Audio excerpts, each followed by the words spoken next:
বন্ধুরা, সেকেন্ড দিন জলপাইগুড়ি থেকে আমরা চলে গেছিলাম হচ্ছে ভামরি দেবীর মন্দিরে।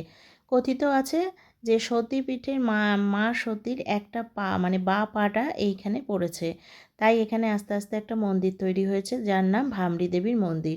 তা আমরা গাড়িটা পার্ক করে যে শ্বশুরবাড়ির সবাই মিলে যাচ্ছি, আগে মন্দিরের দর্শন করব। এবার মন্দিরের সামনে রাস্তাটা তৈরি হচ্ছে, তার জন্য অনেকটা দূরে গাড়িটা পার্ক করতে হয়েছে। এই যে অনেকটাই আমাদের হাঁটতে হলো। এই যে আমার ভাসুর আর আমার বর, এই যে আমার যা, আমরা সবাই মিলে এসেছি আজকে ভামরি দেবীর মন্দিরে। এই যে ভামরি দেবীর মন্দিরে এটা এন্ট্রান্স, এই সিঁড়ি দিয়ে নিচে নেমে যেতে হবে। আর এখানে জানো তো কি অদ্ভুতভাবে বট আর পাকুড় গাছ আছে, যেটা দুটো গাছ কিন্তু ওপরে গিয়ে একদম মিলিত হয়ে গেছে। কিন্তু মন্দিরে গিয়ে দেখলাম যে প্রসাদের বড় লাইন পড়েছে, আর আমরা যদি এখন পুজো দিতে যাই আগে, তাহলে কিন্তু আর প্রসাদ পাবো না। আর প্রসাদ পাবো না, প্রসাদ সামনে, সেটাই বা কেমন হয়, তাই আমরা আগে প্রসাদ খেয়ে নিলাম। প্রসাদ নিয়েছি আগে, তারপরে পুজো দিয়েছি। আর তখন প্রায় শেষের পথেই। আর এখানে গিয়ে জানতে পারলাম যে শনি, রবি আর মঙ্গলবার কিন্তু প্রসাদ দেওয়া হয়, প্রতিদিন দেওয়া হয় না। আর একটা কথা হচ্ছে, ঠিক দুপুর 1:30 থেকে 2টোর মধ্যেই প্রসাদ পাওয়া যায়, তারপরে কিন্তু আর পাওয়া যাবে না। এই দেখো, গাছ দুটো কিন্তু ওপরে গিয়ে একটা গাছ হয়ে গেছে। কি অদ্ভুত না? এর থেকেই বোঝা যায় যে এখানে মা আছেন। এই যে গোড়া কিন্তু দুটো। তারপর আমরা ভেতরে গেলাম, ভেতরে গিয়ে দেখলাম এখানে অনেক দেবদেবী আছেন। তার মধ্যে এই যে মনসা মা, তারপরে হচ্ছে মা দুর্গা, তারপরে আসল যে ভামরি দেবীর মূর্তি, সেই মন্দিরে গর্ভগৃহে আমরা প্রবেশ করলাম। এইখানে দেখছি গিয়ে যে অনেক ভিড় আছে, কারণ সেই দিন ছিল শনিবার, তাই প্রচুর ভিড় হয়েছিল। ছুটির দিনেই নাকি এখানে ভিড়টা বেশি হয়। তো দেখলাম ঠাকুরমশাই খুব যত্ন করে মায়ের পুজো দিচ্ছেন।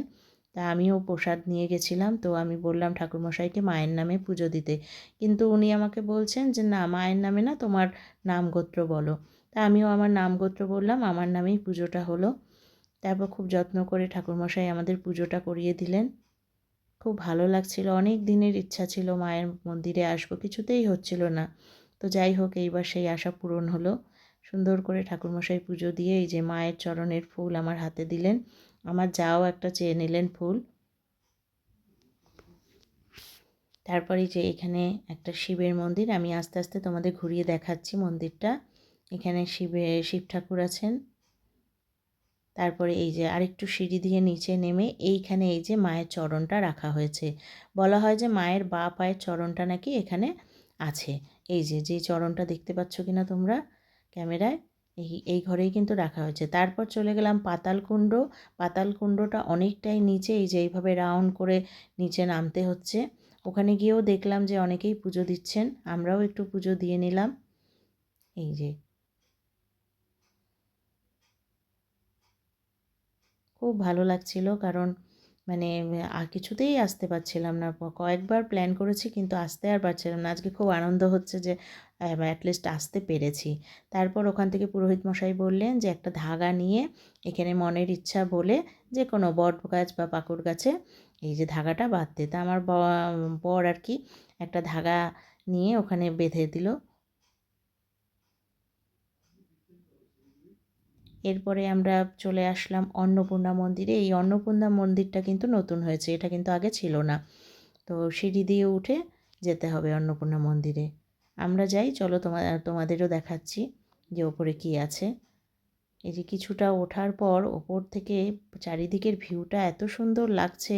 একপাশে ক্ষেতের জমি, আর গোটা মন্দিরটা ভামরি দেবীর গোটা মন্দিরটা কিন্তু এখান থেকে দেখা যায়। তারপর আরেকটু সিঁড়ি দিয়ে উঠে আমরা পৌঁছে গেলাম অন্নপূর্ণার মন্দিরে। এই যে মা অন্নপূর্ণা এখানে পূজিত হচ্ছেন, বিশাল বড় মূর্তি মায়ের। এখানেও অনেক লোক পুজো দিচ্ছিলেন, আমরাও পুজো দিয়ে নিলাম।